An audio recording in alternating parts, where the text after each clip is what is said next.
Bonjour à toutes et à tous, vous êtes bien à l'écoute de Quoi de neuf en histoire. L'épisode d'aujourd'hui fait partie de la semaine spéciale que je consacre au Japon. Vous avez pu écouter dans un premier podcast l'interview de Julien Pelletier pour son dernier livre, Une autre histoire des samouraïs, qui est paru aux éditions Perrin, et dans lequel il revient sur les 1000 ans d'existence de cette caste de guerriers au Japon. Dans cette deuxième émission, je vous propose un bonus aujourd'hui qui est d'aborder le samouraï dans la culture populaire contemporaine au Japon et en premier lieu bien sûr à travers la riche production de mangas. Parce que vous le savez sans doute, la France est le deuxième pays consommateur au monde de mangas après le Japon. Et pour en parler aujourd'hui, j'ai le plaisir d'accueillir Julien de la capsule manga. Bonjour Julien. Bonjour. Julien, tu as une chaîne YouTube et Twitch qui s'appelle donc La Capsule Manga, dans laquelle tu reviens sur l'actualité dans le monde du manga, mais aussi tu proposes tes analyses sur de nombreuses présentations d'œuvres et d'auteurs, et tu co-animes en parallèle un podcast qui s'appelle Bunko, qu'on trouve sur toutes les plateformes d'écoute de podcast, dans lequel tu décortiques la culture manga sous des angles très spécifiques. Moi, j'aime bien déjà Bunko, le titre, parce que ça fait référence au format de poche des mangas auxquels on est habitué en France. Et donc, voilà, tu as deux plateformes de podcast et de chaînes YouTube et Twitch dans lesquelles tu parles de manga, et je sais que tu as déjà écrit des textes pour divers éditeurs, dans lesquels tu reviens justement sur la figure du samouraï, et c'est le sujet de notre conversation aujourd'hui. Donc, on a vu avec Julien Pelletier le temps long sur 1000 ans, et là, on va surtout s'intéresser à l'évolution, la structuration de la figure du manga au XXe siècle. Le samouraï aujourd'hui est une composante vraiment totalement intégrée mondialement, au-delà même de la société japonaise. Est-ce que c'était déjà le cas au début du XXe siècle? Est-ce que les enfants faisaient référence au manga, au samouraï dans leurs jeux?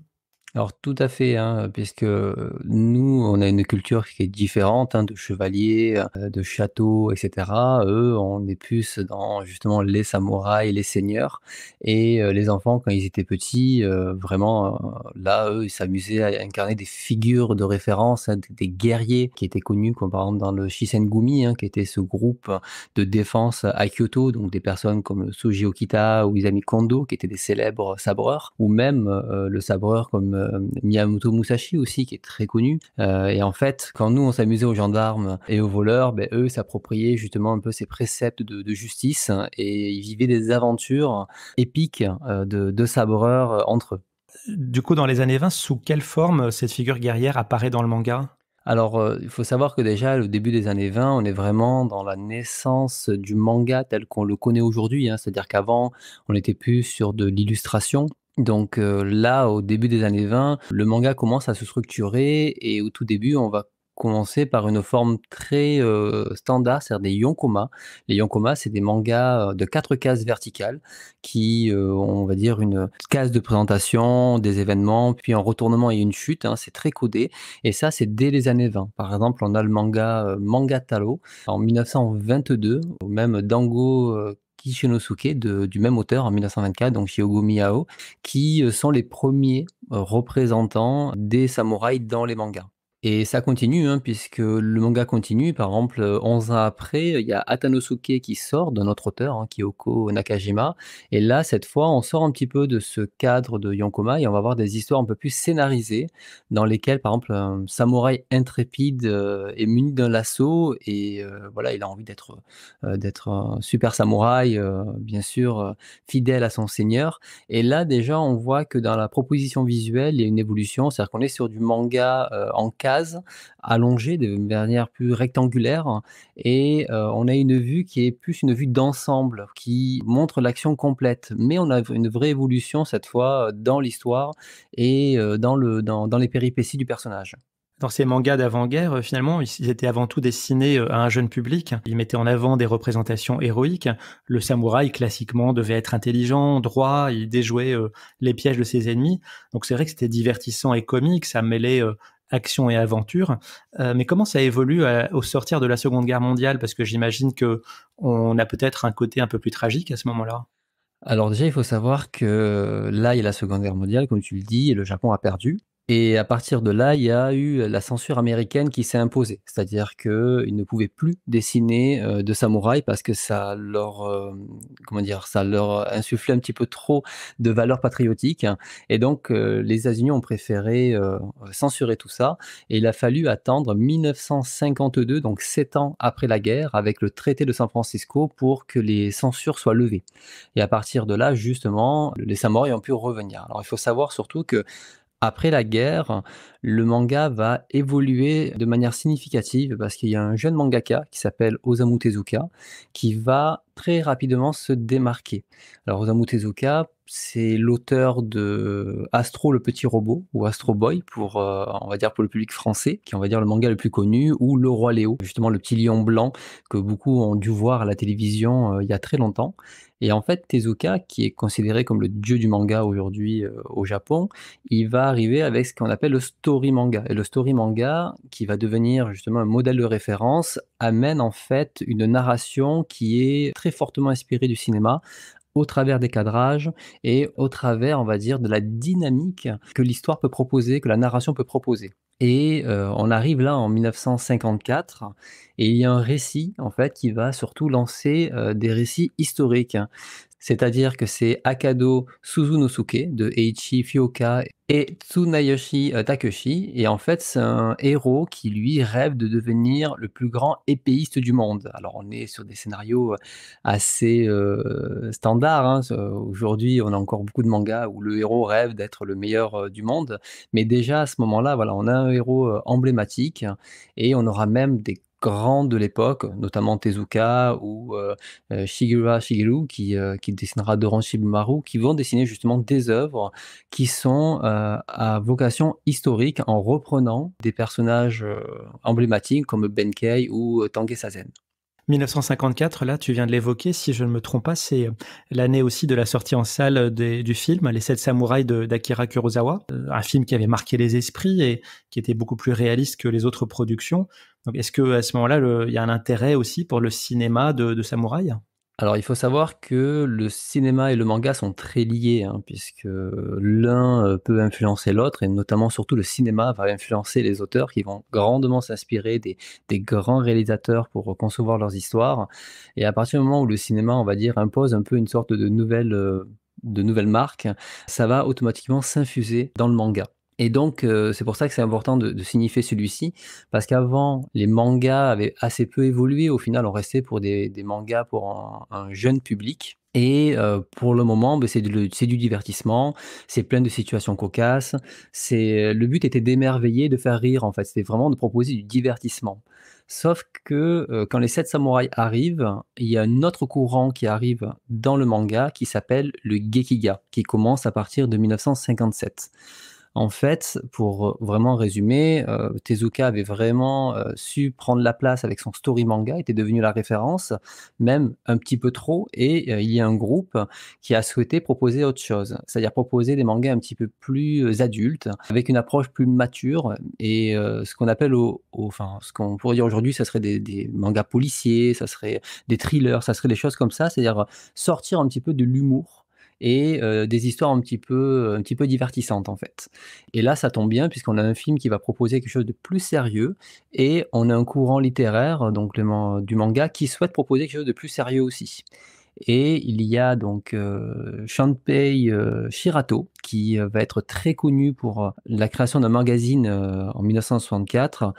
Il va créer un manga, là on est encore en 1959, qui va être Ninja, Bugeicho, et en fait ce titre, ça marque justement déjà une représentation beaucoup plus fidèle des ninjas et des samouraïs.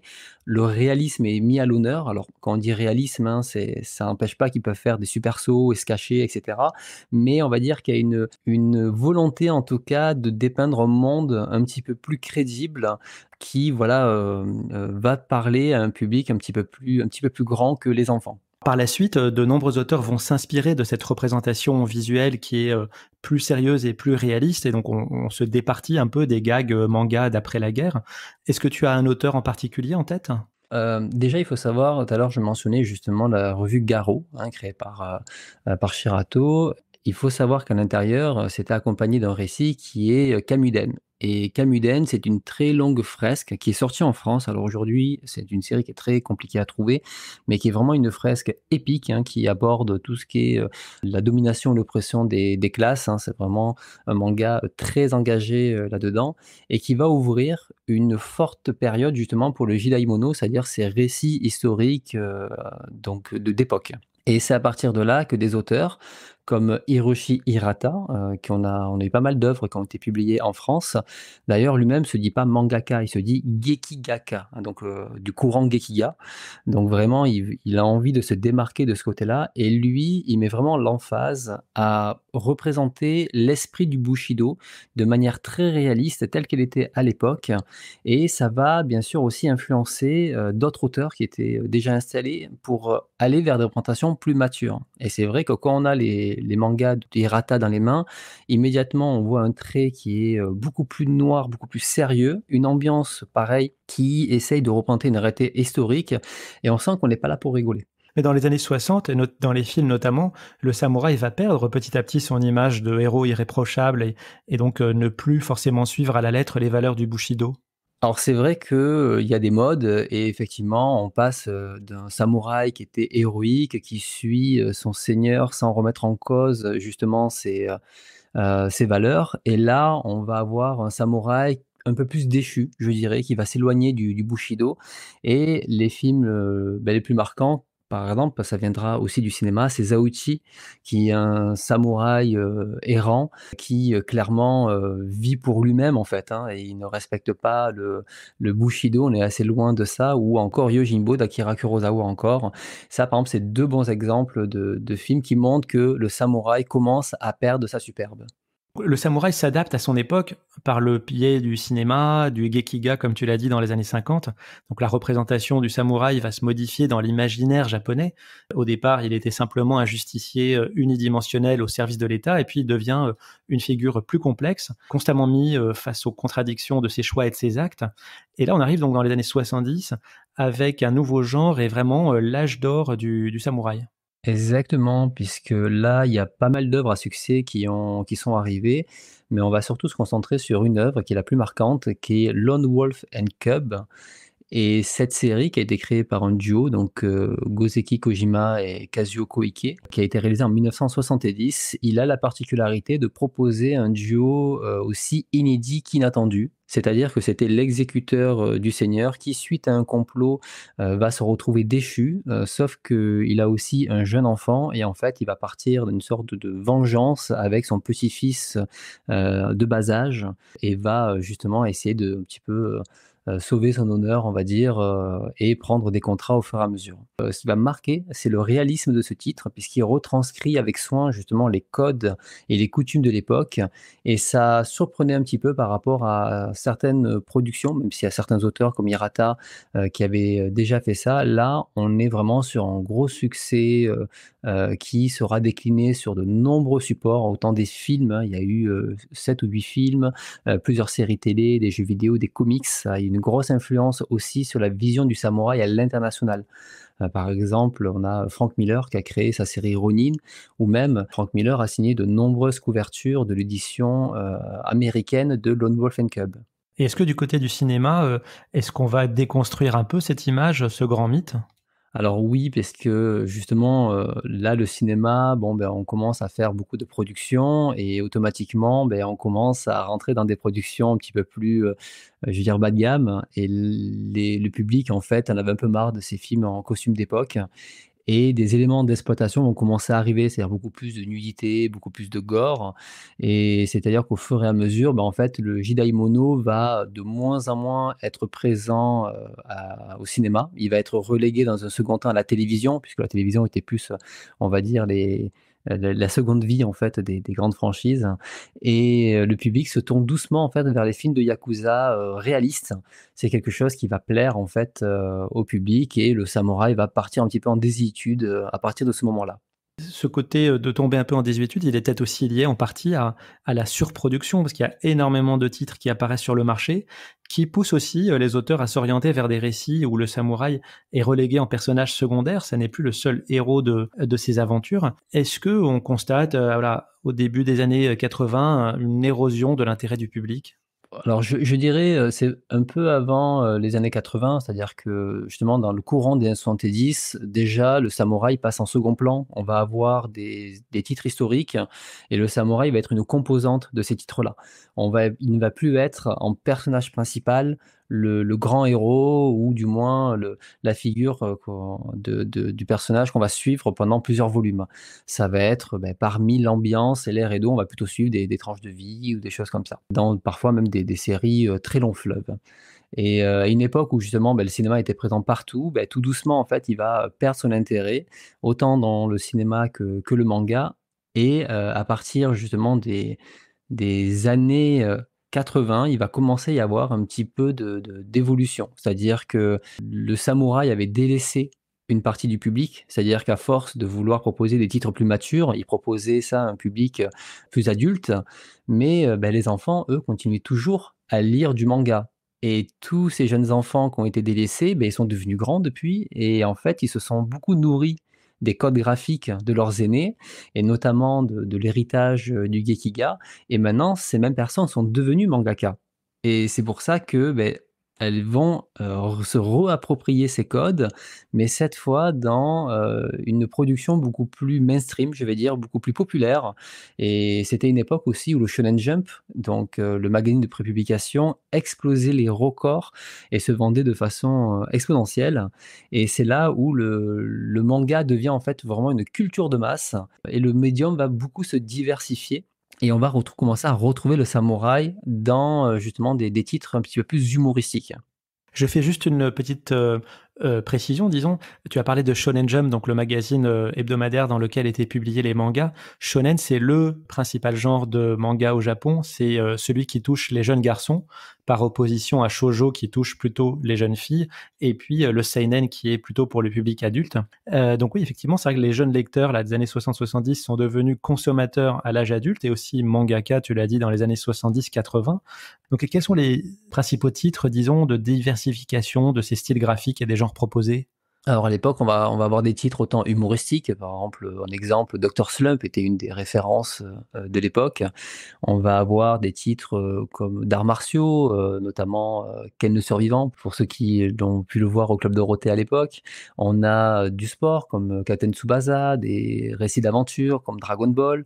On avait des genres spécifiques aussi au Japon comme le Furio avec, Rakai Blues et en fait, tous ces titres-là, avaient, le vent en poupe. Alors là-dedans, on est vraiment, il n'y a pas de samouraï, hein, très souvent, hein, c'est des histoires fantastiques, des histoires d'amitié, des choses comme ça et c'est vrai qu'on a une très grande diversification, au niveau des histoires. En tout cas, ces histoires touchent vraiment un très, très large public parce que la diversification a toujours existé, mais là, ça a une échelle plus, nationale, on va dire, dans le sens où quand on vend des millions d'exemplaires chaque semaine d'un magazine de prépublication, c'est vraiment cette fois un élément culturel ancré, dans le quotidien des Japonais.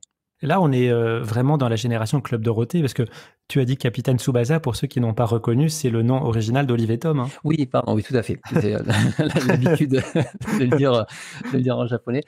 Oui, effectivement, c'est Olive et Tom. Alors nous, on les a connus un peu plus tard, on les a connus plus dans les années, 90-2000, mais eux, ça, c'est des séries qui datent des années 80 pour le Japon.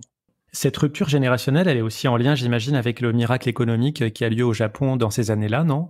Oui, tout à fait, puisque les nouvelles générations, consomment beaucoup plus que les précédentes. L'industrie du divertissement, vraiment, va redoubler d'efforts pour proposer du contenu plus original et on va voir aussi qu'il y a vraiment une rupture, comme tu dis, puisque même dans le cinéma, des grands réalisateurs comme Akira Kurosawa, commencent, justement à ne plus, être, vus, en fait, par les nouveaux réalisateurs comme, c'est pas la référence, mais plutôt veut essayer de proposer autre chose et les nouveaux réalisateurs vont commencer à intégrer des films de samouraï plus modernes, avec des films, en costume, mais qui incorporent des idoles, hein, ces chanteuses japonaises, à succès, ou vont mettre des chansons pas du tout traditionnelles, mais des chansons rock à l'intérieur. Donc on sent que les années 80, c'est un peu la rupture autant au cinéma qu'en manga. On veut proposer autre chose, on veut proposer un autre divertissement. Le miracle économique fait qu'on a la possibilité de consommer et de profiter. Dans cette diversification, au cours des années 80, donc Bon, logiquement, la figure du samouraï va, baisser un petit peu dans l'imaginaire japonais, mais il reste résilient, j'imagine? Est-ce qu'il se réinvente dans les années 90? Alors tout à fait, puisque, comme, voilà, je disais tout à l'heure, automatiquement, les nouvelles générations vont infuser ces codes et vont commencer notamment par, des, récits humoristiques. On peut noter, Yaiba, de l'auteur de Détective Conan, hein, donc Aoyama Gosho, et donc c'est, sous forme humoristique, ils vont commencer à revenir. Mais finalement, ça incarne toujours des valeurs, des héros très courageux avec des valeurs inflexibles, hein, qui vont vraiment redoubler d'efforts au nom de l'amitié pour atteindre leur objectif, et certains mangas vont commencer à apparaître et l'action, et le charisme des personnages vont proposer des combats, dantesques qui justement vont être au cœur du récit, et l'objectif de ces séries, ça va être toujours axé sur du divertissement, et une série par exemple comme Kenshin le Vagabond de Nobuhiro Watsuki, qu'on a eu en France, qui a eu un gros succès en France aussi. On a un samouraï qui refuse de tuer les gens parce il porte sur lui en fait une lame à sabre inversé. Donc il peut au pire les assommer, mais il va le sortir au minimum. Et bien sûr, c'était un samouraï sanguinaire lors de la guerre, et tous ses ennemis vont lui rappeler son passé, et il va devoir faire toujours, une confrontation entre, son passé et ses nouvelles, volontés. On voit je l'ai rappelé tout à l'heure que le public du manga est assez varié et donc les auteurs s'adaptent à ça. On a dit que le seinen visait un public adulte et donc j'imagine que les auteurs de seinen, quant à eux, ils proposent des histoires, plus sérieuses, moins humoristiques et évidemment plus violentes. Donc dans une certaine mesure, on pourrait supposer qu'ils se rapprochent le plus de l'esprit, des mangas des années 70. Est-ce que c'est le cas? Exactement, c'est-à-dire que les années 70 proposaient des héros plus nuancés, mais cette fois, on va avoir la même chose, mais avec un dessin beaucoup plus actuel, beaucoup plus moderne. Et les 2 titres qui me viennent en tête, par exemple, il y a Vagabond de Takehiko Inoue qui est sorti en 99, qui reprend justement La pierre et le sabre, donc Miyamoto Musashi, de manière romancée, différente, hein, du roman, et L'habitant de l'infini de Hiroaki Samura en 94. Et là, ces 2 mangas vont, se focaliser sur l'ambiance qui sera un peu l'ambassadeur de ce renouveau. Puisqu'on a toujours des anciens comme, Hirata, toujours le même qui continue à faire, son Gekiga, mais aujourd'hui le Gekiga, a disparu. Il a été fusionné, on va dire, avec, les mangas contemporains. On pourrait presque dire que le seinen est un peu la continuité du Gekiga, même si ça serait un résumé, assez facile. Mais, aujourd'hui, voilà, les nouveaux fers de lance, ça va être du Kenshin le Vagabond, ça va être Vagabond d'Inoue ou L'habitant de l'infini, qui vont autant plaire à un public adolescent qu'un public plus mature, donc de jeunes adultes. Et là-dessus, ça va être beaucoup plus sanglant et beaucoup plus sombre au niveau du héros.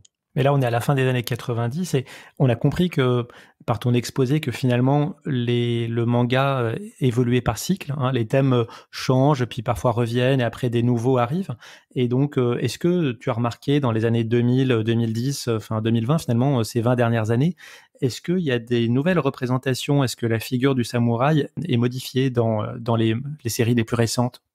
Tout à fait. Bah, après déjà, s'être réapproprié les codes du samouraï, de manière, on va dire, réaliste dans le sens où il a toujours son sabre, et on est dans des histoires, souvent d'époque.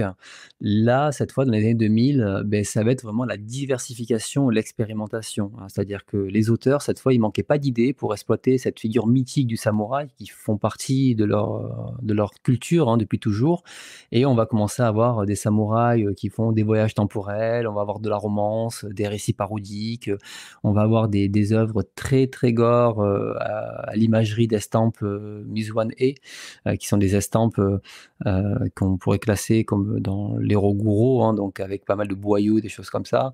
On va avoir des styles très réalistes, des visions d'auteur, voilà, ça va mélanger des cultures, et cetera. Même des mix avec du comics ou de la science-fiction. Enfin voilà, on a vraiment, de tout. C'est-à-dire que l'image du samouraï va être fantasmée, elle va être déformée, modifiée, des fois elle va être un petit peu raillée, voire des fois sublimée. En fait, les auteurs le mettent à toutes les sauces et testent énormément de choses. Toute cette diversification va surtout se faire dans la première partie des années 2000, puisque à partir des années 2010, la présence du samouraï semble en tout cas se raréfier un petit peu dans la production générale, et aujourd'hui, ça va être des personnages dissociés vraiment de la définition pure du samouraï, mais qui va continue un petit peu à se catalyser au travers de son sabre, le côté un peu cool de l'objet et les valeurs qui sont associées. Et là, dans les dernières années, c'est-à-dire, vraiment depuis 2020, il semble que le samouraï revient doucement sur le devant de la scène avec des séries, qui remettent des personnages de samouraï en avant, au cœur de ces séries. Tu penses à quoi, par exemple, à Bleach, peut-être? Alors tout à fait, on a Bleach qui reprend totalement l'imaginaire des guerriers, hein, qui est un bon indicateur. On a The Elusive Samurai aussi qui, là c'est un jeune samouraï qui, est le héros principal de l'histoire et peut-être qu'en fait, aujourd'hui en 2020, on est à nouveau au début de nouvelle ère, de nouveaux personnages emblématiques qui ont su justement, divertir et faire rêver de nombreux lecteurs et ça, seul l'avenir nous le dira. Bah, je te réinviterai dans 10 ans, Julien, pour en parler. Alors, si on devait faire un petit résumé ou un top 3, disons, pour quelqu'un qui n'est pas familier des mangas et encore moins des samouraïs en manga, ce serait quoi ton top 2 ou top 3 des séries incontournables, les grands classiques qu'il faut avoir lus et qui permettraient d'être une porte d'entrée pour le genre? C'est compliqué toujours de faire des tops parce que les mangas s'adressent à tellement de public, un public large. Par contre, il y a toujours quelques séries qui se démarquent. Je dirais que si on cherche, un manga qui est divertissant pour un public adolescent, je pense que Kenshin le Vagabond, typiquement, reste une des références qui va, très bien marcher, justement, sur un ado. Puisqu'il a toutes les qualités de ce guerrier qui, va contre ses contradictions, enfin le pousse à aller en dehors de ça et à côté, on a de grands méchants emblématiques avec de grands combats, donc on est vraiment sur ce côté très shonen.